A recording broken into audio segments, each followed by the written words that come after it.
Hey everyone, welcome back to our channel.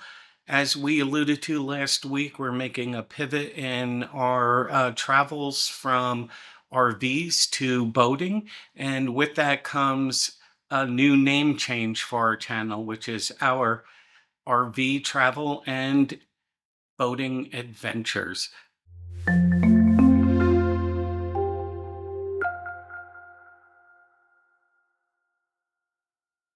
In this video, we're going to talk about what the Great Loop is, how do you get started, and take you along on the journey as we go down this path for a wild and crazy ride. So, a high overview of the Great Loop is it's a 6,000 nautical mile journey around the East Coast and up through the Midwest and back. The journey will take us from, most likely we'll start in Florida and go up the East Coast across the Chesapeake Bay into the New York Harbor and then up the Hudson River to Albany and then cut across on the Erie Canal. On the Erie, we'll go further north and not take the Erie through completion and go up into Canada. There's some really beautiful travel areas up there. And then we'll come back down into the Great Lakes, join the Mississippi, and go down eventually the Ohio River to Mobile, Alabama, and then we'll be back in the Gulf and we'll cut across and go to Florida to eventually uh, end the trip where we started, and they call it crossing your wake. How did we hear about this? We heard about it several years ago when we first started RVing. Guy next to us at Quartzsite mentioned that he was going to sell his diesel pusher and buy a boat and go do the Great Loop. And so that put the bug in our ear, and it's been a while, and we've done 5 or 6 years of RV travel, and at this point, we're ready for a new adventure. So, how do you begin? First, there is an organization called Great Loop Association, and their website is greatloop.org. And they have a lot of information there from soup to nuts, basically, on the journey, the routes that you could take, GPS settings, everything that you wanted to know. And then there's a multitude of YouTube channels that'll help you. And we're going to take you on our own personal journey through from beginner greenhorn to doing the loop. So, with that said, I have very little boating experience. My boating experience has primarily been on lakes here in Arizona with a small open bow boat. And so, the first thing is looking at what kind of boat do you want to do on the Great Loop. Now, most of the boats have certain restrictions. In fact, all of the boats have restrictions, and that has to do with the height on top of the water and the height below the water. Below the water, it's called your draft. And what you're looking for is a boat that is 5 feet or less in depth, and most preferably 4 feet or less would be even better. And as far as the upper height, you're looking for a boat that is 12 feet 6 inches or less because you're limited by the lowest bridge on the route, which is in Chicago, and it's 12 feet 6 inches. Now, with that said, there are a lot of other limitations. It's not like going out and buying an RV, getting it insured, and hitting the road. What we found is the biggest limitation for people like us with no experience is that insurance companies have a lot to say in what kind of boat and how big of a boat that you're going to get and what you have to do to qualify for it. So let's look a little bit at that. In talking to an insurance broker, and I'll put a link to his video below, but we met with him, and What we're looking at is anywhere from a 29-foot boat to a 39-foot boat. And the general rule of thumb is that's a safe range if you haven't had a boat before. And also, what they're looking at is the dollar value. So they want no more than $350,000 dollar value, and also where you're going to use it and when you're going to use it. So there might be some restrictions, such as they want you to get time in use with the boat, and it may require that you hire a captain and put in about 40 to 50 hours of training with a licensed captain who'll sign you off. And then they also will limit you to how far offshore you can go, which really isn't a problem for the Great Loop. But also where you can be at what times of the year, essentially avoiding hurricane season in the spring and fall in the Gulf and around Florida. The other thing is the insurance is primary. You need to talk to an agent before you put an offer in on any boat to make sure that you don't lose a deposit if you can't get qualified for it. The second thing would be the second most important thing would be financing. So there is a big gap in available boats, and the gap fits in the mid 2000 range because the in the year 2008 there was the financial crisis, and they just weren't producing a lot of boats during 2008 through 2010.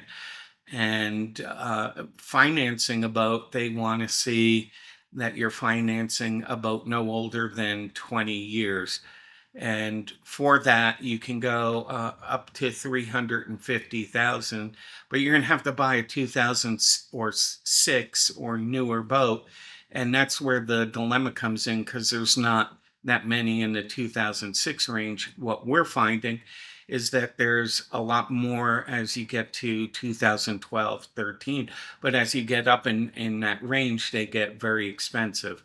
And then the other majority of boats are in your mid 80s and 90s, and they will only finance those, I believe, up to 115,000.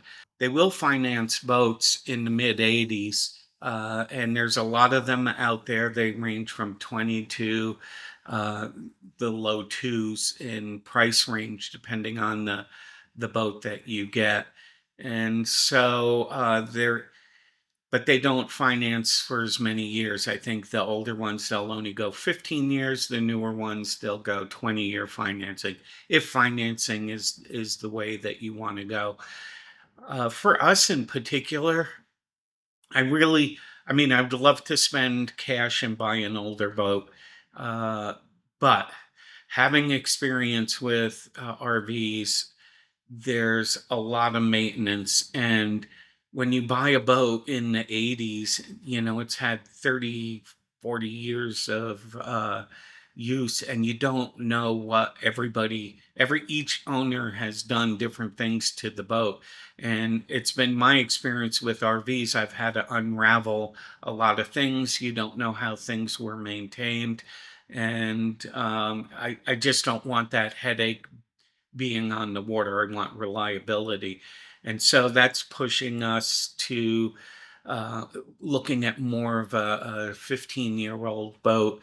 And even though it's more money, I do want the peace of mind. But there's certainly plenty of people who do them on 1980s boats, and you can follow some of their YouTube channels out there and see some of the things that they go through. And I don't know in the long run, if you look at some of the expenses and the breakdowns and the stress, if it's worth it. For me, it's not. Going back to insurance for a moment, insurance is almost mandatory, even if you pay cash for a boat, because when you go into marinas to get fuel or pumped out or add water to your water tanks, they're going to require that you have insurance on your boat, at least at a minimum liability insurance. So there's really no getting around the insurance ball game, and you're going to want it because, especially if you're new, there's a lot of things that can go wrong. It's a lot different than driving an RV, and there's a lot of tight spaces in the marinas, and you want to be mindful of not damaging anybody else's boat. So the next step that we're taking is we've already talked to the insurance person. We need to find a boat. So we're going to be going out to Trawler Fest in Fort Lauderdale later this month. It's February 2026. And trawlers are the most common types of boats that do the loop. It's not the only kind, but it's prevalent that people do them in trawlers, and that's what we're looking for. We're looking for a single engine diesel trawler. There's a couple of kinds that are out there. There's some where their max speed is 8 knots, and then others where you can go anywhere from 8 to 16 or 20 knots. And they both have their benefits. The benefit of one that can do faster is that if you're pushed for time to get out of weather and into a port or safe haven, you can go a little faster to get to it, where if you're traveling at 8 miles an hour, that might be an issue. We'll bring you along on that journey to Trawler Fest and show you some of the boats, what we like, what we don't like, which would give you a better idea on the whole process. What's our timeline? Our timeline is about 10 months to a year to begin. So we'll probably be looking to begin late 2026, early 2027 on the loop. In that time period, it's going to be spending a lot of time shopping for a boat, making sure that the boat is seaworthy. They do have inspections that are required, both for your insurance and financing. They call them surveys in the boat world, and you have a hull survey and an engine survey, as well as a sea trial. During the survey, they will actually take the boat out of water and inspect the fiberglass shell. If it's a fiberglass boat that you're getting, you want to be wary of getting delamination. And we had that on our RV. It was expensive. We certainly don't want to get that experience again on a boat, which is another reason why we're going looking at a 15-year-old boat versus one in the 80s.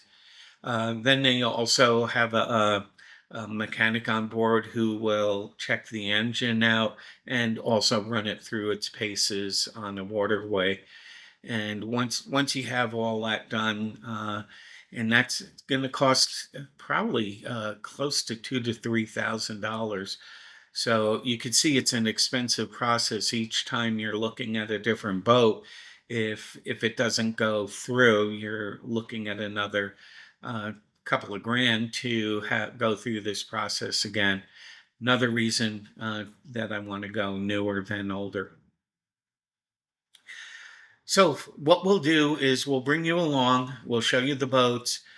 In the meantime, between now and the show, we'll talk to you about different things that you could start doing to prepare, even while you're at home, such as learning navigation, learning your weather, observing different people on YouTube. And what they do is they'll tell you your route. And what I do is I pick up my iPad and I have the navigation charts on there, and I could follow along and look at the dangers that they're going through, and it'll give you plenty of experience just before you even have a boat and get out there.